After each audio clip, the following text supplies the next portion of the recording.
시장에서 그 허위 과장 광고 사건이 많습니다. 일예로 좀 심한 경우에는 그 필로티 구조의 아파트라고 이제 분양을 홍보했는데요. 필로티 구조란 1층이 주차장이고 이제 주거 공간이 2층부터 이제 시작하는 것인데 그 자제분들을 아이들을 둔 이제 우리 주부님이 일부러 뭐 2층을 분양받을 수도 있는 거예요. 그래서 이제 입주 때 가서 보니 필로티인 줄 알았던 집이 땅에 붙어 있는 집이더라는 거죠. 이 외에도 주로 이제 지하철 개통 호재가 있다는 둥, 또 뭐 큰 주변에 대형 개발 호재가 있다는 둥, 이렇게 말을 많이 하는데 그냥 홍보 책자에 있는 내용만 믿지 마시고 그 관련 사업에 대해서 현재 진행 상황들을 해당 관청에다 좀 직접 묻고 확인하시면 더 좋을 것 같습니다. 엄밀히 말을 하면 그 건설사에서 이제 속인 것 같은 생각이 드는데요. 그러면 어떻게 손해배상 같은 걸 청구할 수가 있나요? 지금 이 경우에는요, 안타깝지만 X가 될 것 같은데요. 이제 그 이유는 우리가 어느 정도의 뭐 과장 광고 이런 거는 이제 상거래상 허용되는 경우가 있습니다. 그런데 다만 그 허위나 과장 광고의 그 정도가 아주 거래의 중요한 사항에 대해서 구체적 사실에 대해서 우리가 이 정도는 너무 심한 거 아니야? 그러니까 우리가 그런 법률적인 표현으로 신의성실에 너무 반한 정도로 이 정도로 허위 과장 광고를 한 거 아니야? 이 정도에 이르게 되면 이건 뭐 이거 사기다라고 해서 계약을 취소할 수도 있고요. 아니면 불법행위다 해서 손해배상을 청구할 수도 있습니다. 근데 다만 이 경우에는 준공님이 다 됐어요. 아파트가 다 지어졌거든요. 내가 충분히 확인할 수 있는 상태예요. 그렇죠. 네, 그런데 그냥 그 사람의 말만 듣고 아니면 카탈로그만 보고 이렇게 계약을 할 경우에는 나의 과실이 굉장히 크거든요. 이런 경우에는 이런 뭐 사기 취소나 손해배상을 인정받지 못할 가능성이 좀 높다고 볼 수 있겠네요.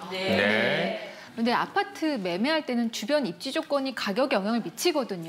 저도 이제 살림을 하다 보니까 지하철역, 또 경전철역 이런 거 가까운 거 굉장히 중요하고 마트도 굉장히 중요하단 말이에요.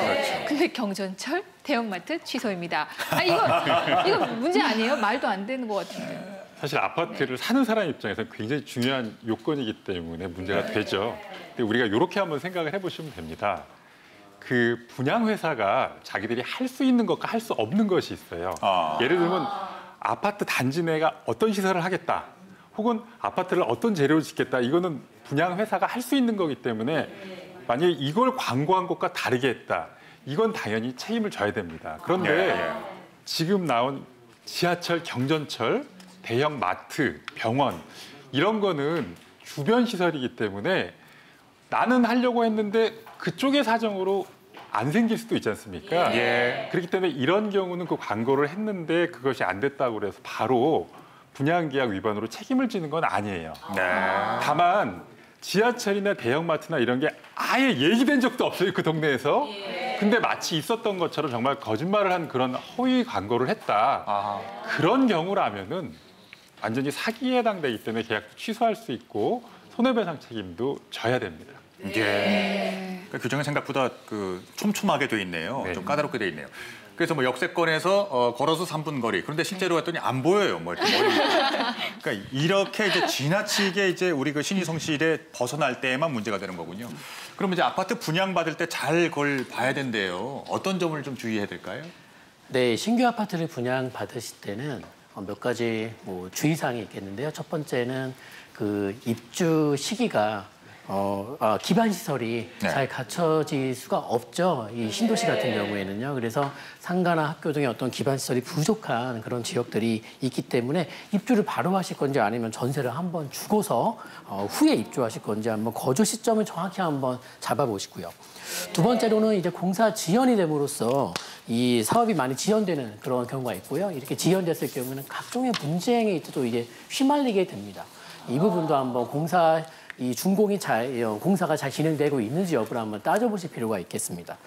그리고 요새는 이제 다 시행사가 신탁회사와 신탁계약을 체결하고 신탁회사의 이름으로 분양을 하고 신탁회사 앞으로 대금을 수령받거든요. 따라서 분양대금을 납부하실 때는 신탁회사 계좌가 맞는지 혹시 시행사에서 직접 시행사 계좌로 뭐 이렇게 계약금이나 중도금을 보내도 된다라고 얘기하지는 않는지 이 부분을 좀 따져보셨으면 좋겠고요.